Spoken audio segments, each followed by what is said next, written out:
Hello and welcome to episode 4 of APL Pressbox. We have a very special guest with us today, David Maestrin from Herndon Los Toros. I'm your host, Sharif. With us is Fedi. Let's get right into it.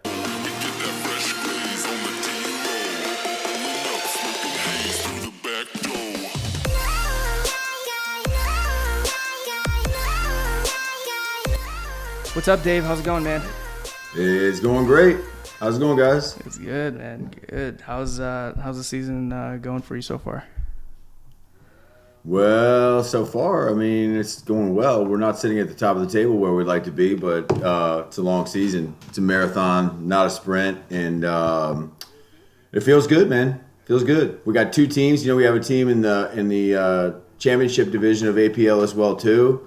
So we have. As soon as we're done with this interview, I'm on my way off to practice with both teams, and you know, it's been an experience putting both of them together. But I'm very happy with the way things are going for both, and we're ready for next season as well too. Nice, cool. So, you know, there was a game on Saturday, Toros A. You guys had an eventful day. Lots of things happened. We'll get to all of that in a sec, but.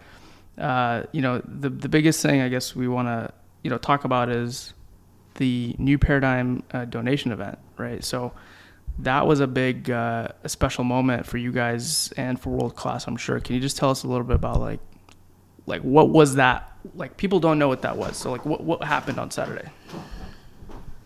Okay, so I'm also one of the founders of New Paradigm Recovery, which is the sponsor for APL, which is an intensive outpatient drug and alcohol rehab, and we're trying to do a couple of things to be active in the community, and one of them is helping out some of the youth soccer programs.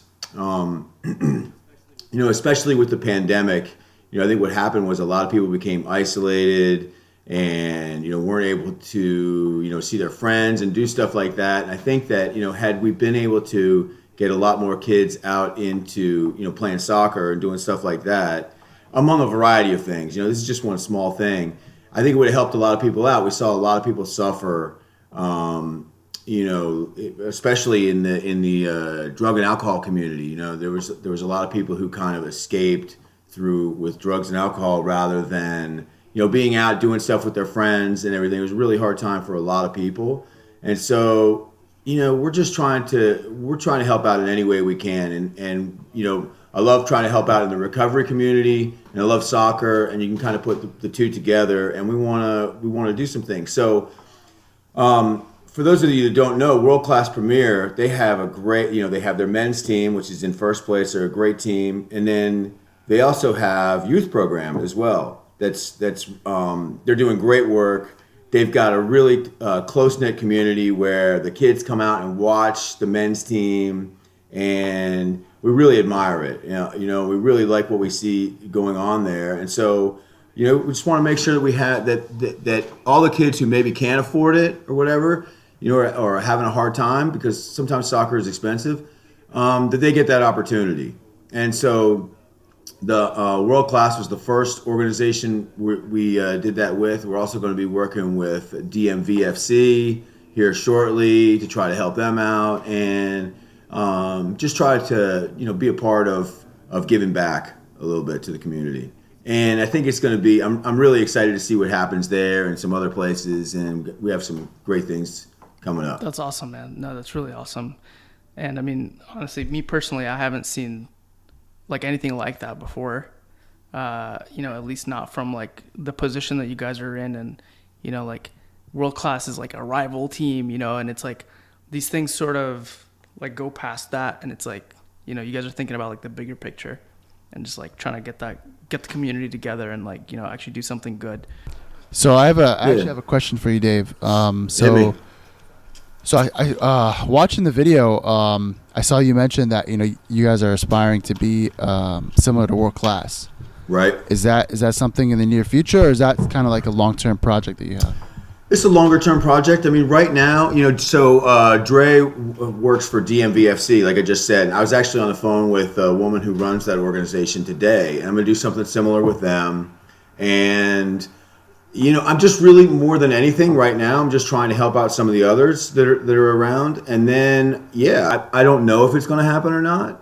I have a feeling at some point it will, but until then, I just want to make sure that we're kind of, I'm learning a little bit about it, and in some small way, hopefully, we're helping out, these teams, and just kind of, right, to see where it goes. Yeah, right. Cool. No, that makes sense, man. So how was that? How was that crowd? I mean, I know it's your first time going out there to Latonia, but how was it playing in front of that crowd? It was great. I mean, it wasn't as big as I thought it was going to be. I mean, it might have been 100 people or something like that, but it was cool. They were cheering for their team. I mean, they loved it. They're into it. They get loud. Totally. They get loud. They could have 20 people in the stands. They're still as loud. Yeah. No, it was very cool, man. Very, very cool experience. I mean, I'm hoping, I don't know, the way it looks now, I'm hoping we get a chance to go back up there and play again there. I mean, I want to win there and hear them be silent, but they were awesome. No, man, for sure. So let's jump into the table. So Dave, go ahead. Yeah. So Dave, you dropped to fourth. I think you were second last week. Looking at the table, I mean, let's kind of get your perspective. What right now we're game week 6. We just finished game week 6. You got 3 more weeks left. Where's your head at? Where's your team's focus? I mean, for the most part, we don't really look at it as what place are we trying to get into. I mean, each week we're focused on whichever team we're playing. Look, the thing about this is there's 10 teams there that are quality. There's not a single team there that you can look past. Mm-hmm. Not one of them. It's like whoever gets relegated, I don't even want to guess who it's going to be, man, because it could happen to anybody. You have a couple of unlucky games here or there, and anything can happen. So we're not looking past anybody. Ideally, we'd be in first or second. That way, we have a bye. But you know what? Look, man, we've been at the top of the table a couple of times, and one time it pays off, and the other time it doesn't. It's almost like you get that extra bye, and sometimes you never know what's going to happen with your team. And so, I don't know. And sometimes it's almost like you notice how you might beat a team during the regular season, but then you play them in the playoffs, and sometimes our guys are a little bit too confident. You know what I'm saying? It's almost better sometimes to lose a regular season game and let the other guys think that they have your number, and then everybody on your team is fired up. So I don't know. I don't really pay too much attention to it. I just want to, we're trying to win every single week. We're not looking past anybody. Much respect for the entire table, but there is. Obviously there's 10 good teams, but there is a lot of. I was looking at the table. I mean, so look at that: 1, 2, 3, 4, 5, 6. If you look at the top 6 teams, we're the only ones that were there 2 seasons ago in the summer. You got 5 new quality teams. Mm-hmm. And we haven't played everybody yet. So I'm excited, man. I mean, it looks good. It could be anything. We had a couple of upsets this last weekend too. So who would you say? So I mean, I know you haven't played everybody yet. You haven't played, I think Yins, and Galaxy, and I believe Herndon City, right? Those are your last 3 games. So outside of those 3 guys, what's been the most, interesting game that you've had so far this season, or surprising game? Where you kind of didn't expect, whether it was the outcome or the performance or the team, going into that game, what was kind of the most surprising game for you this season? Man, I don't know, Fatty. I don't know. I don't know. They're all. The teams really kind of impressed you, or no? They all impressed me, man. Yeah? No. They absolutely impressed me. I mean, there's not a specific team out there that was wow, I was really impressed by them this week. Regardless of whether you lost or won. Look, I could talk about it forever, but I'm going to try to keep it brief. Let me put it this way. You look at world class, okay? we were fighting with 10 men. We were down 1-0. We were fighting with 10 men, and I really thought we were going to win the game. I really did. I mean, I was like, we got their number.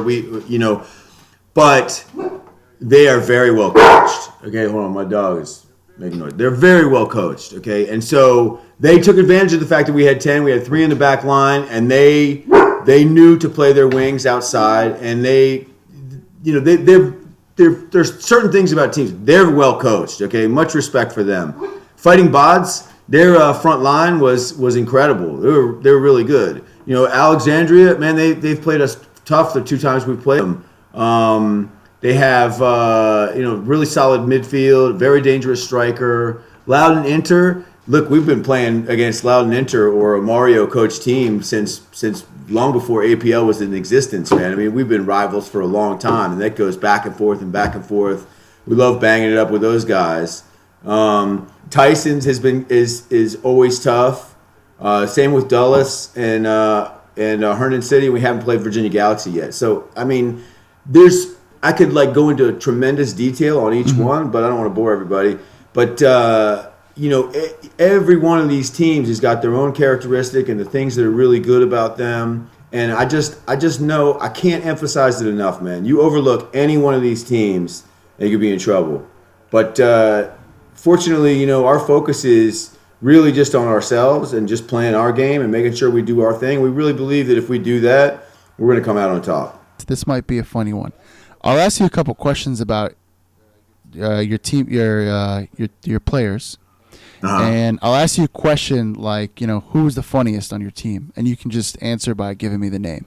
And then if something comes up in your head about why that is, you can go into it. Maybe that'll be easier. How about that? Okay, sounds good. Okay. All right. So let's do a couple, quick fire questions about your team. So who's the funniest guy on your team? Funniest guy on our team is I'd have to say is Emiliano Castillo. He definitely. You know Emiliano, right? Yeah. Every time I come to one of your games, I can hear him from anywhere. The parking lot, the stands, Yeah. You can hear him, but you don't know what the hell he's saying. No. Right? Yeah, no. It doesn't matter if he's speaking Spanish or English, same thing. I have no idea what he's saying. Most of the time, seriously, he'll be talking, and I don't even know which language he's speaking. I'm like, Emiliano, I don't even know what you're saying, man. Slow down. And when he's yelling on the field, it's that much crazier, especially when he's yelling at a ref. And the ref will get mad sometimes, and I'll be like, he's not. But I've been around him enough to where I know when he's cursing or when he's not. I'll be like, he's not even getting mad at you. He's talking to his players. So Emiliano, definitely. He's a character, man. He's a great human being. He's a great person and a great player, and has incredible energy out there too. But yeah, he's definitely the funniest, man. He's definitely the funniest. I'll tell you a story too. Yeah. I've been coaching and playing with Emiliano for a while, okay, and in APL and in different leagues too. And he gets his share of red cards. In fact, he gets more than his share of red cards. He gets a lot of red cards, but it's not from dirty play, okay? He's not a dirty player by far and away. He's one of the nicest guys I know. Not a dirty player, but he's an aggressive player, and he does like to talk. And so he's gotten quite a few red cards. Well, his younger brother Franco plays as well. And sometimes he's been on the same team, and right now he plays on the B team. But the strangest thing happens is when Emiliano will get a red card, his brother will get a red card too.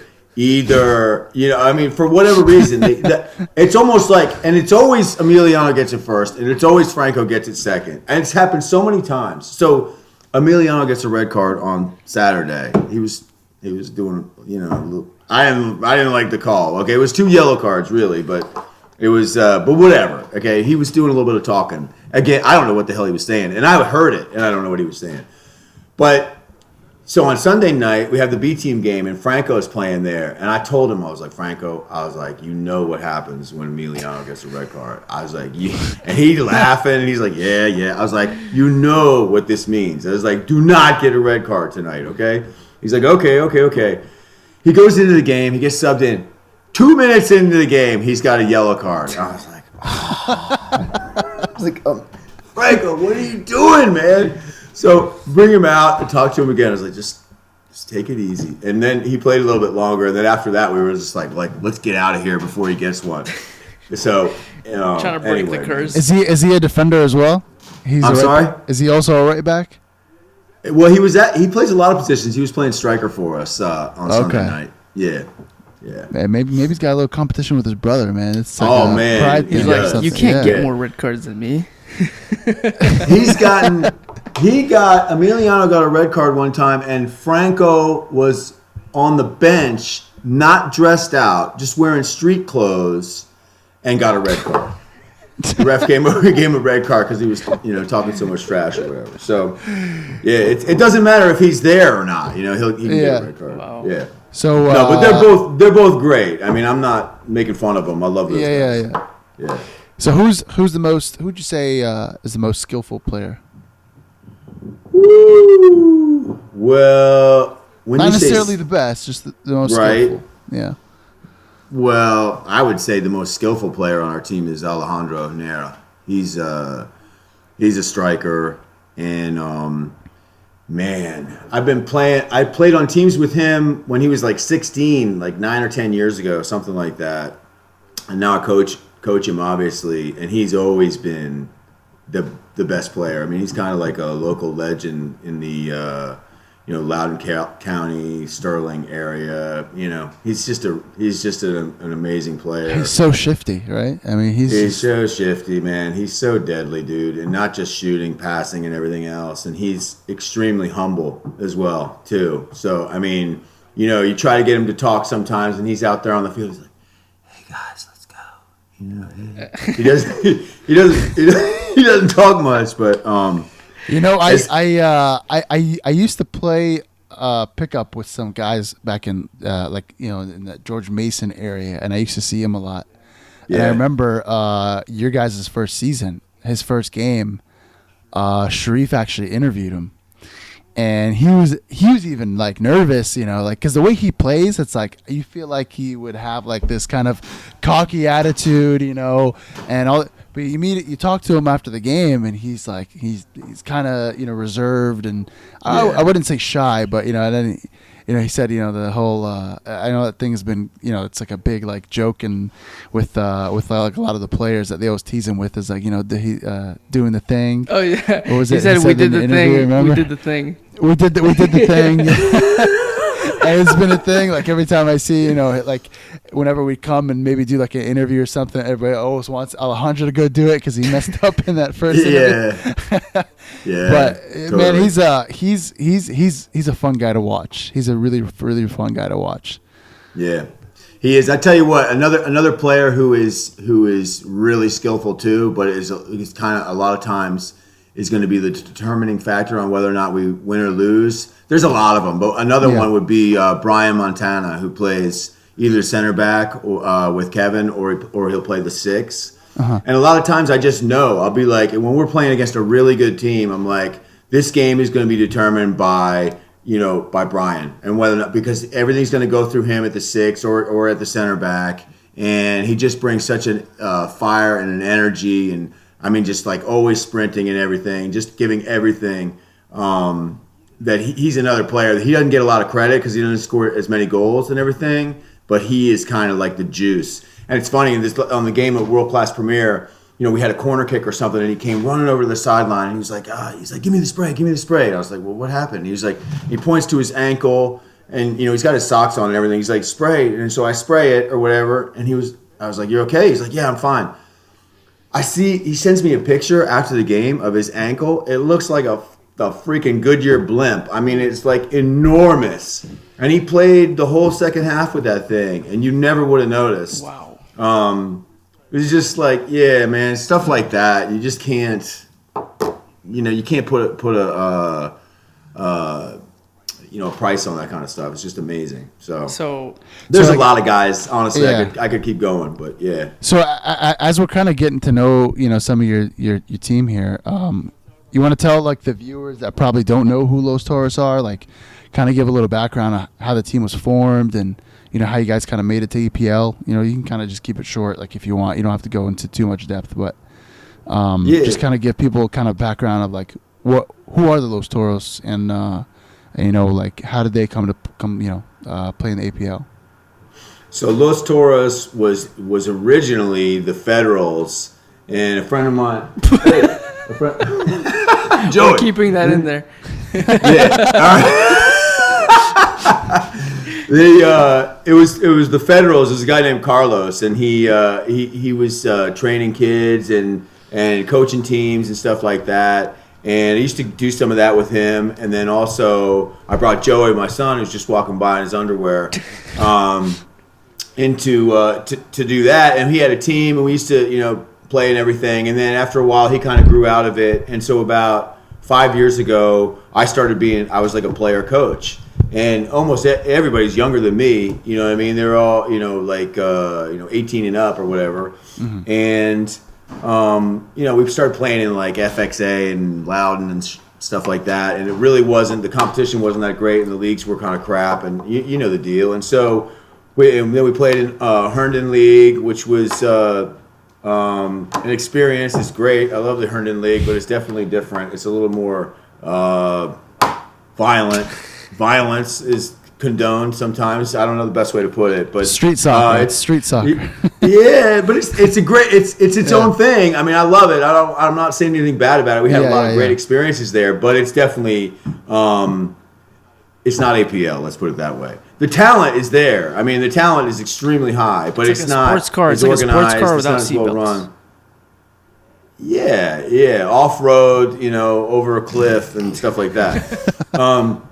But it's very cool. It's its own magic. Anyway, we were looking for something else. Okay, we were looking for a little bit more, and that was when one of our friends introduced us and said, "Hey, you should check this place out, American Premier League." And we were kind of like, "Okay." So I can't even remember who we talked to first, but we kind of set it up, and we've been with American Premier League since spring of 21, and I think we won it our first season, right? I think we won it the first season, and then it's been competitive the last couple. We haven't the last couple, but look, man. I mean, you guys know this. I don't want to sit here and blow smoke for you guys, but for anybody who doesn't know, I guess anybody who's watching this probably is already in the APL, okay? Or if not, they're getting ready to.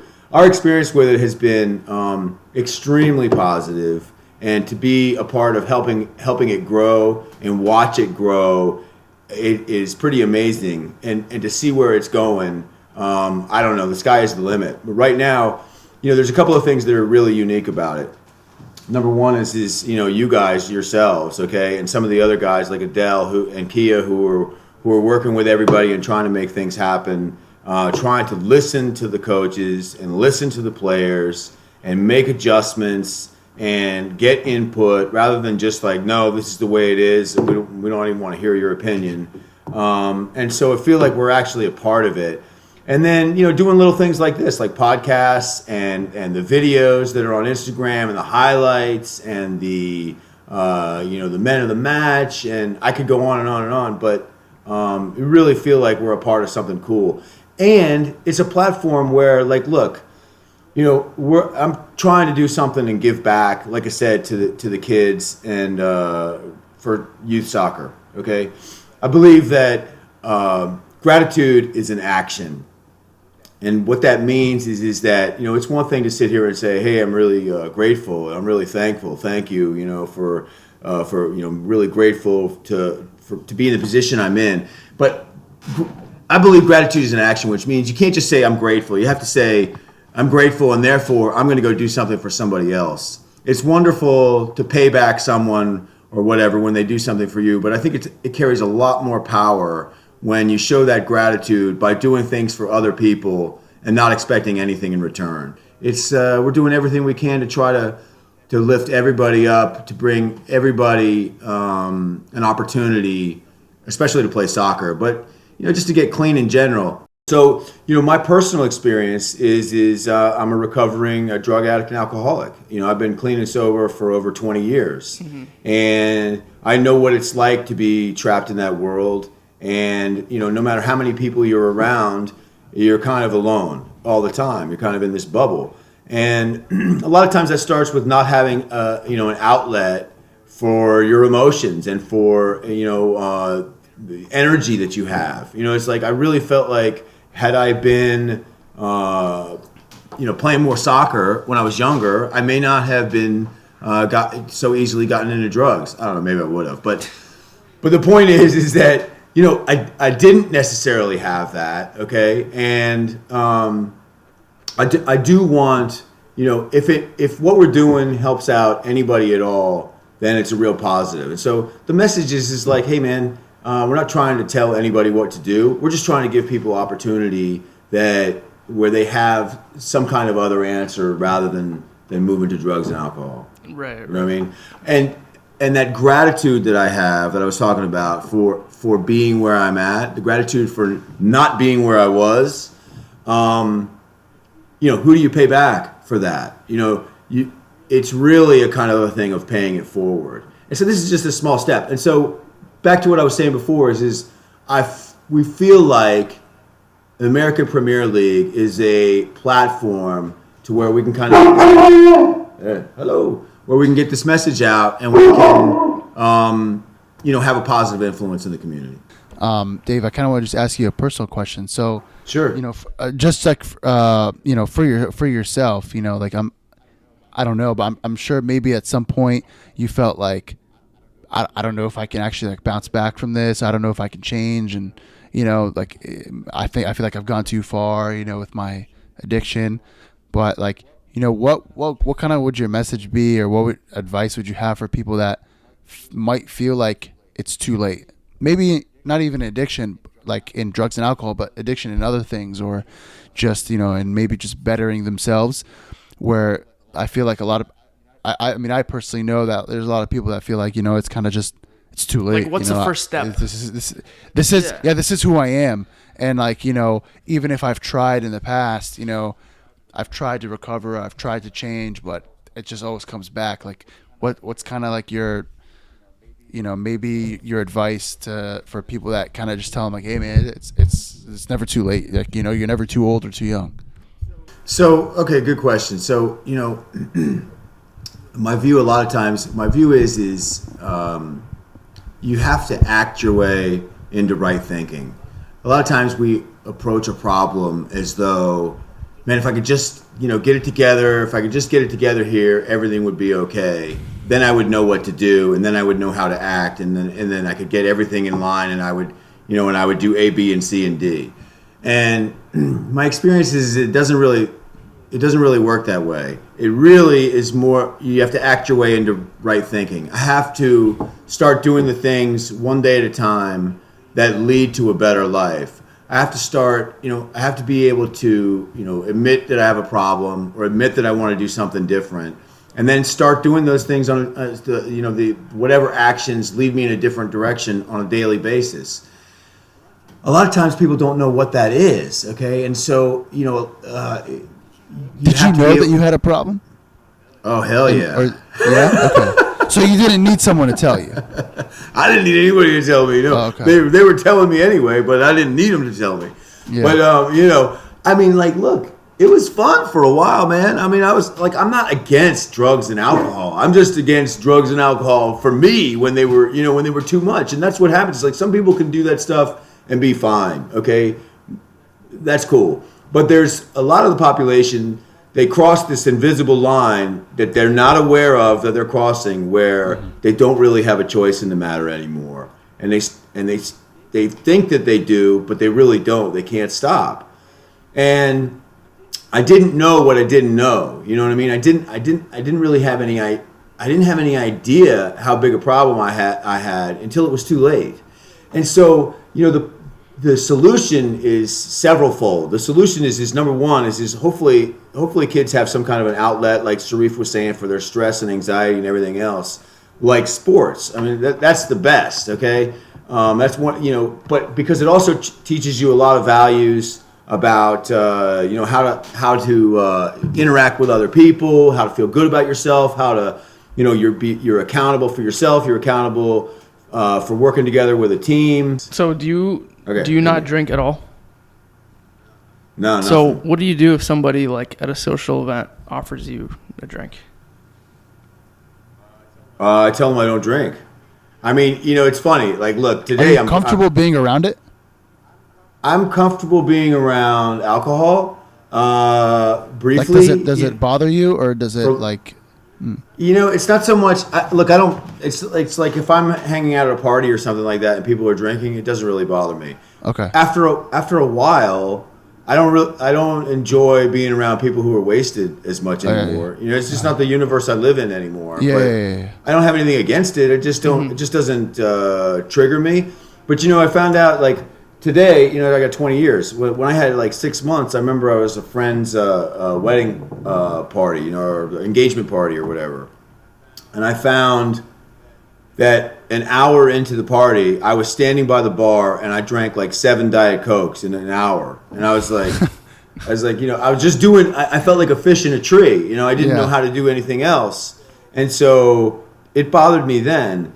I didn't. The problem is when you're doing drugs and alcohol your whole life, that's the only world you know, and that's your coping mechanism for dealing with everything, any kind of other stress or anxiety you have in your life. Problems, real and imagined. Your solution is to drink or drug them away, and they kind of, you just live in this world where that stuff doesn't exist. It doesn't bother me anymore. All of a sudden, you take the drugs and the alcohol away, and you're dealing with real life, and you never learn to deal with it. I never learned to deal with it. Okay, and so that transition period is very difficult, and one of the only ways, is to deal with it is just to, number one, you got to have people who are going through similar stuff or have been through similar stuff to kind of talk through it with you, and then really one way or another you're going to have a spiritual experience, or you're probably not going to make it. I mean, and whatever that means to everybody is their own unique interpretation. It doesn't mean church or anything. It just means a spiritual experience where nothing in the world changes, but everything changes. Your perception of everything changes. And that's what I had, and I had it through meeting other people who'd kind of been through the same thing, and a huge part of it is this spirit of giving to others without any expectation of reward. It's just like you take yourself out. When you're doing drugs and alcohol, addictively, okay, you are, in one way or another, you're selfish. It's just the way it is. Like plenty of people can have I'm not talking about people who enjoy smoking a joint or drinking a beer or this or that or whatever. I'm talking about people who are drug addicts. Okay, you're alone in the world, and by definition, you're being selfish. And so by trying to do something for other people without expecting anything in reward, you're doing the exact opposite. You're taking yourself, I don't think less of myself. I just think of myself less. You know what I mean? I like that. I don't think less of myself. I think of myself less. That's really correct. Yeah. And today, I firmly believe that I'm just as good as anybody else, and no better than anybody else. I'm no better or no worse than anybody else. I have a strong belief that people talk about having resentments or disliking this person or hating that person. I can honestly tell you, there's not a single person on the planet that I have a resentment against. There's nobody that I dislike, because I'm able today to be able to see a part of me in every person I run into. And I have a lot more compassion for people that I would used to, dislike or disregard. Whereas today I could see a small part of myself. It's like usually the people that we don't like, or the things that we don't like about them, the reason we don't like them is because the things we see in ourselves. Yeah, exactly. We recognize it. That's why you can't marry somebody that's just like you.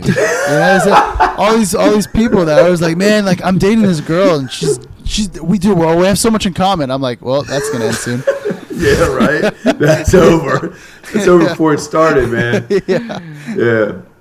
So Dave, just to relate this to like our quote unquote young audience, right? Like if someone is trying to not avoid but like resist the peer pressure of like drugs and alcohol, if like someone is offering them a drink and they're trying to say no, what's your like best advice to them on like how to do it, you know, in that sort of peer pressure scenario? Have confidence in yourself. Be your own person. I mean, that's the number one thing. Is like I think that starts at the home level. You know, is like, but you know, we want everybody to have enough confidence in themselves that they don't feel any pressure. But I mean, you know, the thing is like when I was in school and they were showing us those videos about don't do drugs, they're bad. I know my first thought was like, hell yeah, we got to go try some of that. Let's do it.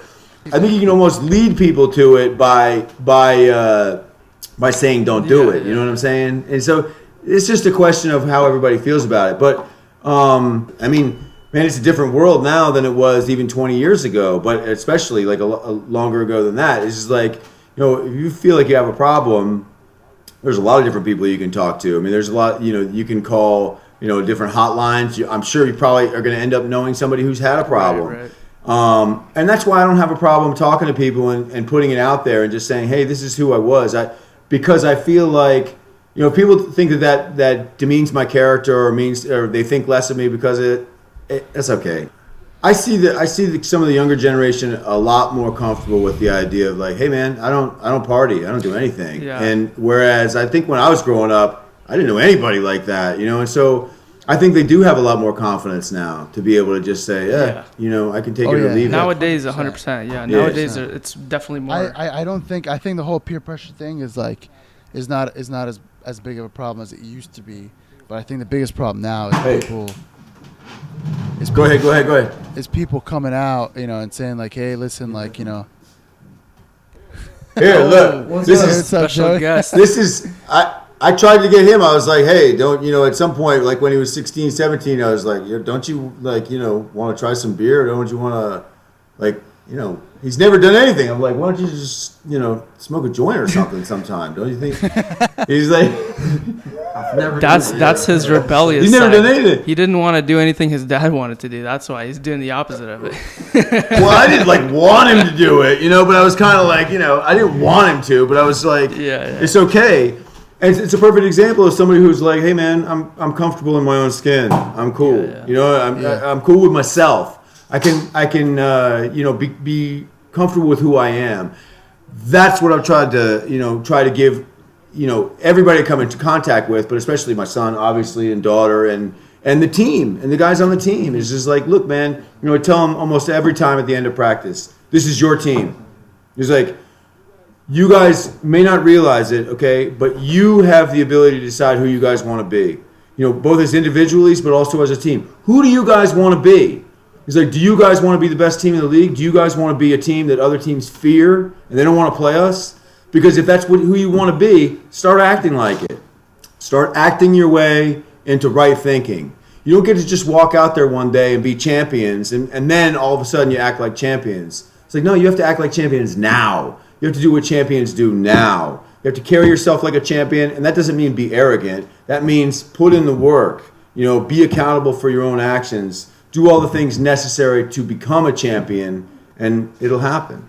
And it's the same thing with the kids today. And you know, he's not a kid anymore, but it's like, be confident in yourself. You don't, you know, you can try them, you can not try them, but at some point you have to, you know, be able to look yourself in the mirror and say, I like the path that I'm on, or I don't, and I want to do something different. Right. Yeah, that's good. That's good advice. Thank you for joining us, Dave. That's going to conclude an episode of APL Pressbox. Dave, do you have anything you want to say before we drop off?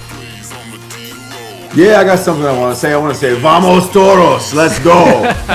That's awesome. All right. Thanks, Dave. Thanks, Fedi. And thanks, everybody who tuned in. You know, stay tuned in for our next episode. Peace.